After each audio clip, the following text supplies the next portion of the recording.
హైదరాబాద్ లో టాప్ కంపెనీల విస్తరణ తెలంగాణ ప్రగతికి సూచికలన్నారు ముఖ్యమంత్రి రేవంత్ రెడ్డి.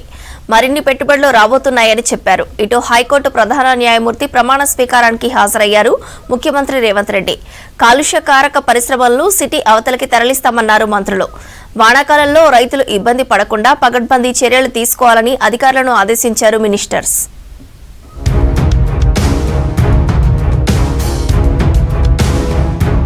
రాష్ట్ర హైకోర్టు ప్రధాన న్యాయమూర్తిగా జస్టిస్ అపరేష్ కుమార్ ప్రమాణ స్వీకారం చేశారు. రాజ్భవన్లో గవర్నర్ జిష్ణుదేవ్ జస్టిస్ అపరేష్ కుమార్తో ప్రమాణ స్వీకారం చేయించారు. ఈ కార్యక్రమానికి సీఎం రేవంత్ రెడ్డి, శాసనమండలి chairman Gutha Sukhender Reddy, speaker Prasad Kumar, deputy CM Mallu Bhatti Vikramarka, మంత్రులు, ప్రభుత్వ సలహాదారులు, ఎమ్మెల్యేలు, ఎమ్మెల్సీలు హాజరయ్యారు.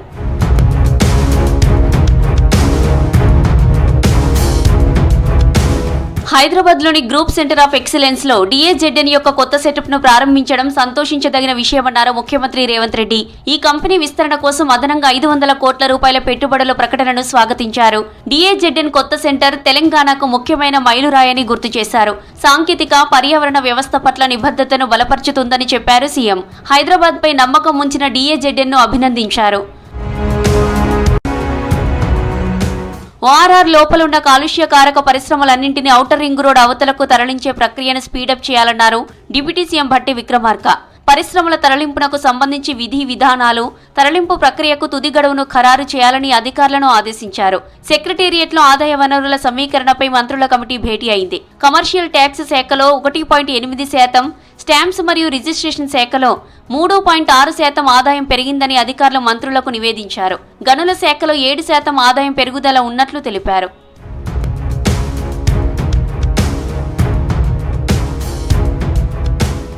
రాష్ట్రంలో వానాకాలం పంటల కోసం నీటి విడుదలకు గ్రీన్ సిగ్నల్ ఇచ్చింది సర్కార్. సాగునీటి అంశంలో రైతులు ఇబ్బంది పడకూడదన్నారు ఇరిగేషన్ శాఖ మంత్రి ఉత్తమ్ కుమార్ రెడ్డి. వర్షాల తీవ్రతను ఎప్పటికప్పుడు సమీక్షించాలని అధికారులకు సూచించారు. విపత్తు నిర్వహణలో అప్రమత్తంగా ఉండాలన్నారు. హైదరాబాద్ లో ఇరిగేషన్ శాఖపై రివ్యూ చేశారు మంత్రి.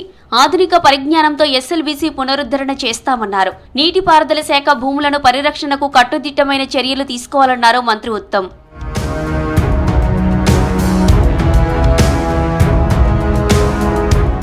తాను ఇంగ్లీష్ మీడియంలో చదువుకున్నా రాజకీయాల్లో ఉండడం వల్ల తెలుగుతో అనుబంధం పెరిగిందన్నారు రాష్ట్ర కార్మిక మైనింగ్ శాఖ మంత్రి వివేక్ వెంకటస్వామి.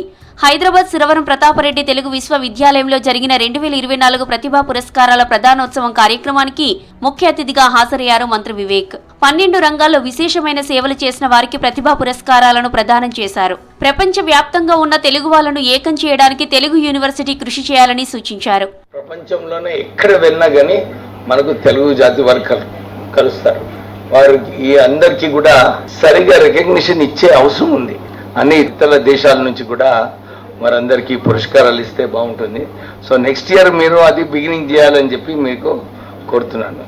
నిత్యానందరావు గారు వీసీ అయిన తర్వాత మంచి కార్యక్రమం తీసుకున్నారు. ఇన్ని కార్యక్రమాలు చేస్తూ ఒక మంచి పేరు సంపాదించారు. చక్కటి కార్యక్రమం పెట్టినందుకు మీకు అభినందనలు. ములుగు జిల్లా మేడారంలోని సమ్మక్క సారలమ్మ ఆలయ అభివృద్ధిపై సమీక్ష చేశారు మంత్రి సీతక్క. పూజారుల కోరిక మేరకు భక్తుల సౌకర్యార్థం ఆలయ ప్రాంగణంలో ఆధునీకరణ పనులు చేపట్టాలని నిర్ణయించారు. ఆదివాసీ గిరిజన సంస్కృతి, సమ్మక్క సారలమ్మల తెగువ ఉట్టిపడేలా ఆలయ ప్రాంగణాన్ని తీర్చిదిద్దాలన్నారు. అమ్మల గద్దెల్లో ఎలాంటి మార్పు లేకుండా ఆలయ పరిసరాలను అభివృద్ధి చేయాలన్నారు.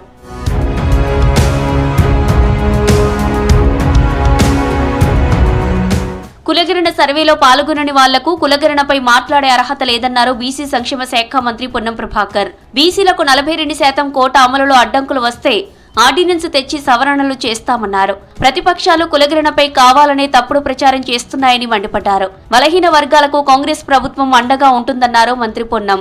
ఇవాళ తెలంగాణ ప్రభుత్వం 1,00,000 మంది ప్రభుత్వ ఉద్యోగుల ద్వారా సర్వే చేసింది. ఆ సర్వేలో పాల్గొనడానికి మాట్లాడే హక్కు లేదు. నెంబర్ 1, ఆ బిల్లులను గవర్నర్ ఆమోదింపజేసి పంపి రాష్ట్రపతి గారి దగ్గర ఉన్నది. వీలైతే చేతనైతే బుద్ధి ఉంటే బీసీల మీద ప్రేమ ఉంటే రండి రాష్ట్రపతి గారి దగ్గర పోయి మనం వాటిని ఆమోదింపజేసుకునే ప్రయత్నం చేద్దాం. అది అట్లా ఉండగానే 42% అమలుకు చిన్న చిన్న అడ్డంకులుంటే ఆర్డినెన్స్ తీసుకొచ్చి కూడా దాన్ని సవరిస్తా ఉన్నాం. కేంద్ర మార్గదర్శకాల ప్రకారం రాష్ట్రంలోని వర్షాధార ప్రాంతాల్లో 150 కోట్లతో శాశ్వత ప్రాతిపదికన కరువు నివారణ సహాయ చర్యలు చేపట్టాలని అధికారులకు సూచించారు మంత్రి తుమ్మల. ఈ పథకానికి మహబూబ్ నగర్, నారాయణపేట, నాగర్ కర్నూలు జిల్లాలు ఎంపికయ్యాయని వివరించారు. హైదరాబాద్ సెక్రటేరియట్లో వ్యవసాయ శాఖ డైరెక్టర్ గోపి అధికారులతో పాటు మాసన్ ఆర్గనైజేషన్ టెక్నికల్ ఏజెన్సీలతో సమీక్ష నిర్వహించారు మంత్రి తుమ్మల.